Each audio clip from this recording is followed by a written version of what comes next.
안녕하세요. 오늘 여러분과 함께 깊이 파고들 주제는 바로 중환자 관리, 크리티컬 케어 매니지먼트입니다.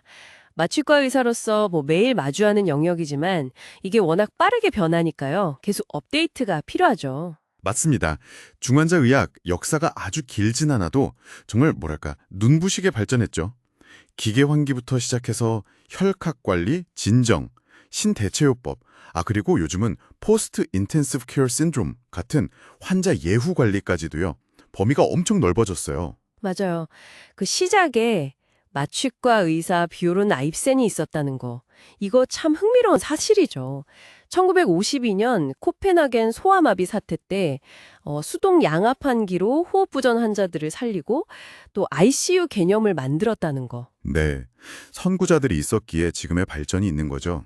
그래서 오늘은 이 방대한 중환자 관리 분야에서 정말 당장 내일 진료에 써먹을 수 있는 그런 핵심 원칙과 최신 경향들만 쏙쏙 뽑아서 명확하고 또 좀 재미있게 정리해 보겠습니다. 자, 그럼 첫 번째 기둥이죠. ARDS 환자의 기계 환기. 이거부터 시작해 볼까요?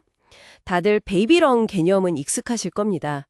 폐 손상으로 실제 환기가 가능한 폐 용적이 아주 작아진 상태. 네, 그렇죠. 그래서 이 작은 용적에 압력이 막 몰리지 않게 하는 게 아주 핵심인데요. 여기서 놓치면 안 되는 게 바로 Lung Protective Ventilation, 그러니까 폐 보호 환기 전략입니다. AR 메마 연구요? 네, Predicted Body Weight Tissue 후 6ml/kg 정도의 낮은 타이덜 볼륨, 그리고 플래토 프레셔는 30cm H2O 미만으로 유지하는 거.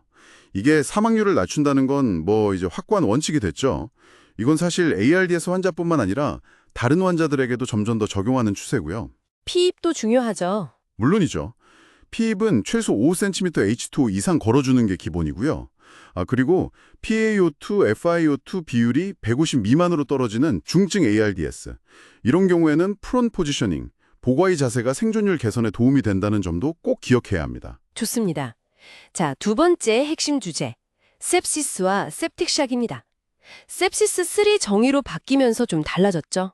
감염에 대한 조절되지 않는 숙주 반응에 의한 생명을 위협하는 장기 부전. 네, 맞아요. 예전 SIRS 기준보다는 organ dysfunction, 즉 장기 부전 자체에 초점을 맞추게 된 거죠. 그래서 SOF의 점수 변화가 중요한 판단 근거가 되고요. 서바이빙 sepsis 캠페인 가이드라인 핵심은 여전히 빠른 인지, 1시간 내에 항생제 투여, 그리고 초기 수액 소생술. 네, 그리고 필요하면 승합제 사용. 맞습니다. 그런데 여기서 정말 중요한 포인트가 있어요. 바로 수액 관리의 섬세한 균형입니다. EGDT, 그거랑 좀 달라졌죠. 그렇죠. 과거에는 얼리 골 다이렉트리 테라피, EGDT가 엄청 강조됐었잖아요.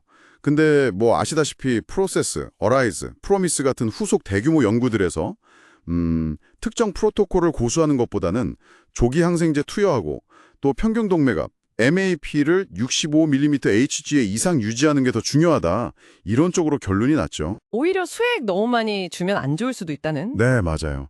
과도한 수액에 해가 될 수 있다는 증거가 계속 쌓이면서 이제는 Fluid Responsiveness, 수액 반응성 평가가 필수가 됐습니다. CBP 같은 정적 지표보다는 Passive Leg Raise, 아니면 Pulse Pressure Variation, PPV, Stroke Volume Variation, SVV 같은 역동적 지표를 활용하는 게 훨씬 유용하고요. septic 정의도 좀 명확해졌고요. 네, 이런 초기 수액 소생에도 불구하고 MAP 65mm Hg 유지를 위해서 승합제가 필요하고 혈중 랙테이트가 2mml/L를 넘는 상태. 그게 septic-shock이죠. 자, 세 번째 기둥은 진정, 세데이션 전략입니다. 이것도 예전이랑 많이 달라졌어요. 확 달라졌죠.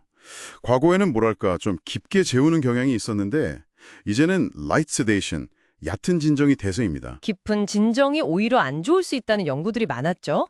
기계환기 기간도 늘어나고 선망이나 PTSD 위험도 높이고. 정확합니다.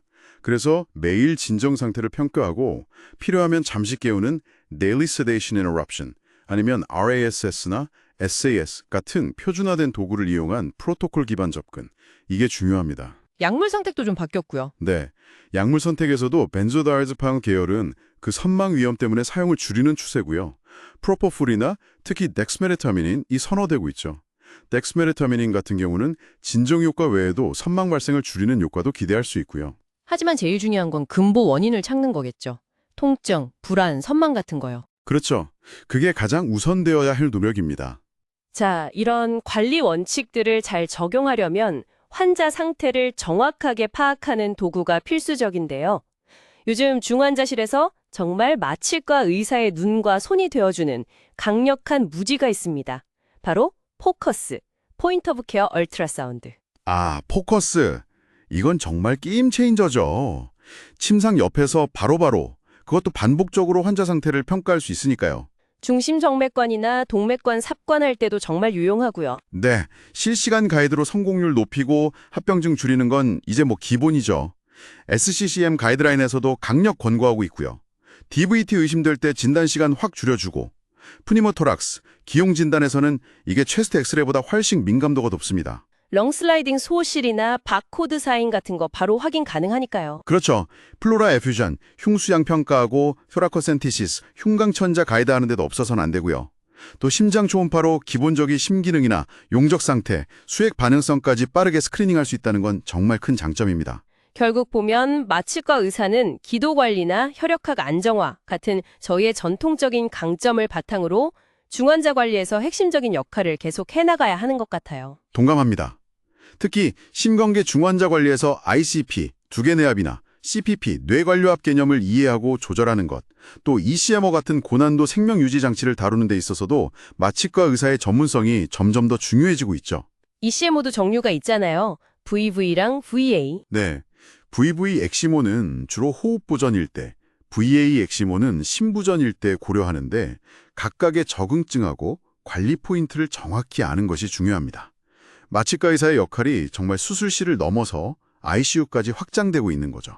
네, 오늘 중환자 관리의 주요 업데이트들을 한번 쭉 훑어봤습니다. ARDS에서의 폐보호 환기, sepsis에서의 장기부전 중심 접근과 신중한 수액 관리, 또 얕은 진정 목표, 그리고 포커스의 다재다능한 활용까지 여러분의 임상 현장에 바로 적용해 볼 만한 내용들이었기를 바랍니다. 네, 중환자 관리는 정말 계속 진화하는 분야입니다. 그래서 한 가지 더 생각해 볼 만한 질문을 던지면서 마무리할까 하는데요. 앞으로 멀티 모델리티 뉴로 모니터링이나 인공지능, AI 같은 기술이 더욱 발전하면 지금보다 훨씬 복잡하고 방대한 환자 데이터를 실시간으로 통합 분석하는 게 가능해질 겁니다. 이런 기술 발전이 민의 중환자실에서 여러분의 임상적 의사결정 방식을 근본적으로 어떻게 바꿔놓을 수 있을지 한번 상상해 보시는 건 어떨까요? 흥미로운 질문이네요. 네, 다음에도 또 흥미로운 주제로 찾아뵙겠습니다.